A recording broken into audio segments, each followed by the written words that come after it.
Le juge interroge un rocher. Depuis qu'il était juge, Su Dongpo ne manquait jamais de se rendre chaque matin au marché. Là, il pouvait à la fois acheter toutes sortes de légumes et de poissons frais, mais aussi parler avec les gens de la ville et s'informer des injustices à réparer. Le juge raffolait de l'huile de sésame, il en imbibait tous ses plats et devait en acheter une jarre toutes les semaines. Un jeune garçon que l'on surnommait Goutte du Rocher vendait la meilleure huile du marché. Elle était parfumée et dense, d'une superbe couleur d'or.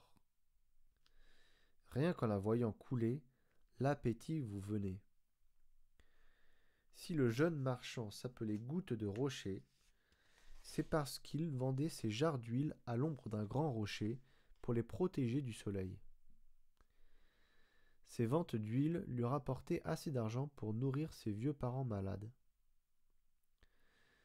Content de son travail, Goutte du Rocher apportait le plus grand soin à son huile. Aussi tout le monde venait lui en acheter.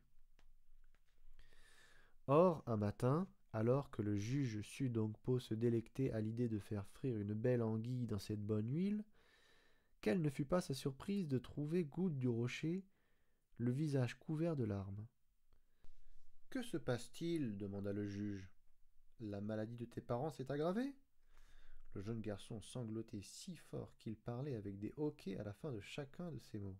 « Non, monsieur Su Dongpo, ils vont mieux au contraire. Depuis que la vente d'huile est si faste, je n'ai jamais eu autant d'argent pour leur acheter tous les médicaments dont ils ont besoin. Aujourd'hui, je suis venu au marché avec toutes mes économies pour aller payer le médecin et les médecines. Comme d'habitude, j'ai voulu vendre quelques jarres d'huile. Je m'étais levé très tôt et le sommeil m'a gagné. Je me suis endormi contre le rocher. Quand je me suis réveillé, mon sac d'économie avait disparu. Je suis un fils indigne. Je n'ose plus me présenter devant mes parents. Calme-toi, dit le juge. Je t'apprécie et si je vais chaque jour à ce marché, c'est pour réparer les injustices. Je vais lancer une enquête sur le champ.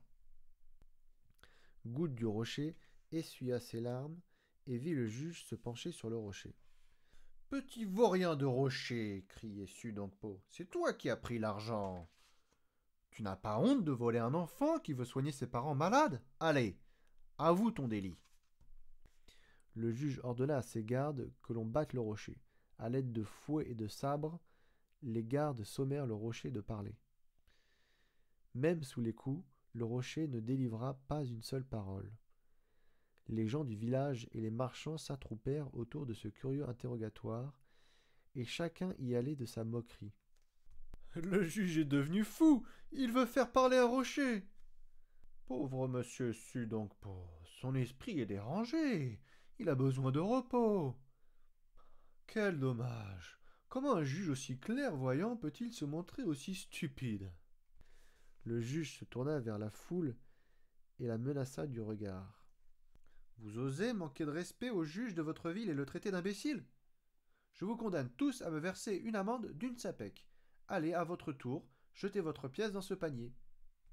Sans ajouter un mot, chaque habitant du village tira une sapèque de sa poche et fit la queue. Su Dongpo ne quittait pas le panier des yeux et examinait chaque pièce avec la plus grande attention. Chaque fois qu'une sapèque tombait, il la prenait et la faisait tourner entre ses doigts. Parfois, il la sentait comme s'il s'agissait d'une fleur. Goutte du Rocher assistait, très perplexe, à cette étrange enquête. Une centième sapèque venait de tomber dans le panier quand le juge pointa son doigt sur celui qui venait de la lancer et déclara « C'est lui le coupable. Garde, arrêtez-le !» Les gardes se saisirent d'un homme qui avait pour tout bagage une hotte de foin sur le dos. Il paraissait terrifié et n'osait se défendre. « Honorable juge, demande Goutte du Rocher, comment savez-vous que c'est lui qui a volé mon sac d'économie? Oui, renchérit la foule. Nous avons tous jeté notre sapèque. Pourquoi serait-il plus coupable qu'un autre? Le juge brandit la pièce et marcha devant la foule pour la montrer à tous. Cette sapèque n'est pas une sapèque ordinaire. Elle est poisseuse. Oh, je ne dirais pas qu'elle est sale. Seulement, elle est couverte d'une matière parfumée et dense, d'une superbe couleur d'or.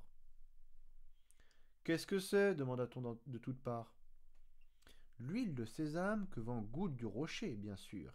J'aime tellement cette huile que je la reconnaîtrai entre mille. C'est bien vrai, confirma Goutte du Rocher. Et notre petit vendeur d'huile en imbibe chaque pièce qu'il reçoit. Garde, ajouta Sudongpo, videz le foin de la hotte que porte le coupable sur le dos. Le sac d'économie de Goutte du Rocher fut ainsi retrouvé sous le foin. Je ne sais comment vous remercier, honorable juge, dit le petit vendeur. Continue de te conduire comme tu l'as fait, dit Sudongpo. Reste ce fils dont les parents pourront être fiers. J'irai les voir quand ils seront guéris. En attendant, j'espère qu'il te reste encore une jarre d'huile, car j'ai une belle anguille à faire frire pour mon déjeuner. Tu la partageras bien avec moi. Avec joie, répondit l'enfant.